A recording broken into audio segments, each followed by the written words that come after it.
Welcome all my dear students. Today I will try to discuss chapter 1 History class 10 Nationalism in Europe. I will discuss this chapter. Before starting this chapter, I would like to tell the meaning of this word nationalism. Now, come to this point, what is meant by the word nationalism? Nationalism means, in the simple word, it means that love for the country, love for the nation. When a person loving his country's culture, when a person loving his country very much, that time we can call it as a nationalism. And point over there, this nationalism actually emerged where? We can call that this actually emerged in France. Now, I will start all the points not in a complicated way, but I will try to make it much more easier. And I will try to discuss the point wise so that you can get all the points very easily and you will be able to memorize all the points after hearing one time also. Now come to the point. First, French Revolution occurred in which year? 1789. Again I am telling, in which year French Revolution was occurred? 1789. Point over there that every time when an incident happens in any country, definitely it creates an impact for the other countries also. So in Europe, what happened over there only? In France, French Revolution occurred, and that had created several changes in the society. And somehow that country's ideology, thought already tried to spread rest of the Europe, and rest of the Europe also experienced such kind of thoughts, and nationalism also developed in that countries. But point over there, if you consider that French Revolution occurred in 1789 and what changes were occurred that time, that we need to keep in mind. And I am trying to say point wise. First point, all of you, if possible, you can note down all these points, then it will be very much easier for you to keep in mind. First point, power was shifted from the monarchy to the common people. Second point, they had prepared their national flag. Third point, they had composed their national anthem and also had taken oath. Fourth point, internal custom duty abolished, and nationalism idea they tried to take in abroad by the French armies. So and side by side also French became the national language. So these changes were occurred after French Revolution. Now, up to this, quite natural that when these changes also occurred. Before the last point, I had mentioned one point that they tried to take that kind of ideologies and the thoughts already in abroad. That means apart from French, they were trying to that kind of ideologies in different countries. Point over there, when this kind of thought spread in different countries with the French army, what happened over there? I will discuss severely. But before that one, just as I mentioned, 1789 French Revolution occurred. But 1799 is also important. Why it is important? Because for the one person, and none other than that person is actually Napoleon Bonaparte. Napoleon Bonaparte, he came in power in 1799 and he ruled up to 1815.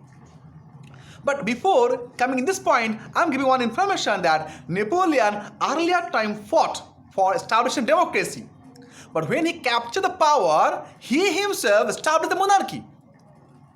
Imagine, earlier Napoleon fought for the establishing democracy, but right now, just 1799, when he captured the power, he established monarchy. Whatever, and he ruled 1815 up to 1815. But in between the period, one year actually very much important, and that is 1804. Now 1804, why it is important? 1804 important because for the civil code. Napoleon had introduced this civil code, I'm telling that one why the civil code important, and for that reasons we need to know some points of the civil code. Then we can say yes, it is a unique one, it is the important one. And this civil code also known as the Napoleonic civil code because he had introduced this one. So I am telling some points from the civil code, and you try to think that one whether these kind of laws much more developed or not, whether these kind of laws are much more important or not. First point, Napoleon mentioned that one everyone is equal before the law. Earlier time French society was divided in three categories, as you know that one. But three categories means upper two classes, they had all the powers, these two classes all the powers, but not paying any taxes. But third state, they were paying all the taxes but without any kind of facilities. Napoleon, by the civil code, what he had done, he abolished this kind of discrimination. Everyone became the equal before the law. And earlier, people not had right to property, but Napoleon had given the right to property. Now everyone can inherit the property. But in some cases, if government required, that is different thing. But person getting the right to property. And the next point, actually, feudal system were abolished. Feudal system actually abolished. This one very much unique. In especially in countryside area of Europe or especially in France that time, now feudal lords, they were controlling and they hold the maximum power.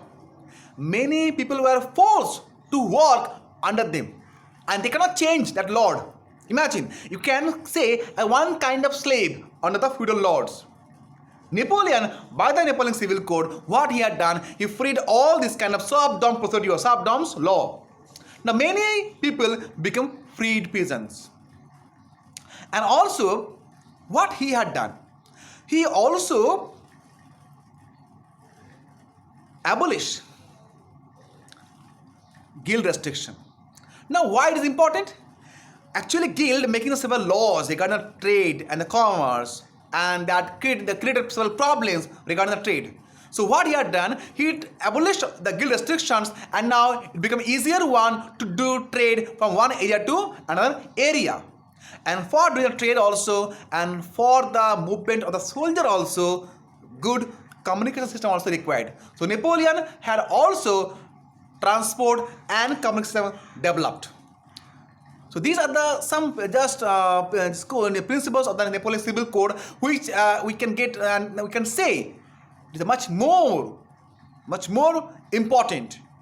And Napoleon, when he had done such laws and also principles he has adopted, and as a result, country developed much more. But a person cannot be a good person fully. Surely the person may have some kind of drawbacks. Here Napoleon also had some drawbacks, and that drawbacks we will try to discuss. What are the drawbacks Napoleon had? Now that time what happened, that what are the drawbacks of Napoleon? Now Napoleon had done some good work, there's no doubt, but some bad thing also he had done. He increased the taxes, and increasing of taxes created pressure over the common people. And then censorship. Censorship means actually no one can write anything against Napoleon. If anyone writing against Napoleon, she will be get the punishment from the ruler side. And the last point, what is that one? Drawbacks of Napoleon, that he forced people to join French army. Now why he forced people to join French army? One reason is there. Now, that time Napoleon had a dream to control the rest of the European countries, and that is why he tried to increase his army. So he forced people to join the army.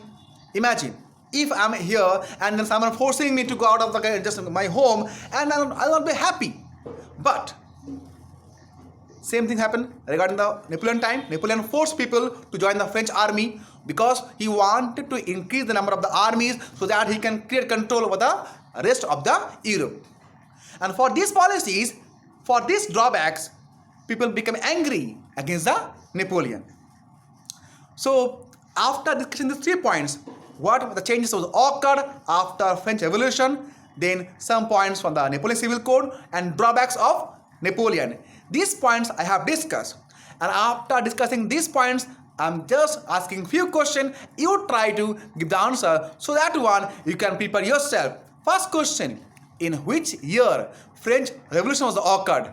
Second question: in which year Napoleon had introduced civil code? Third question: mention 2 drawbacks of Napoleon. Try to give the answer in our comment box so that I can check it out whether you are correct or not. And thank you all of you. Have a nice day.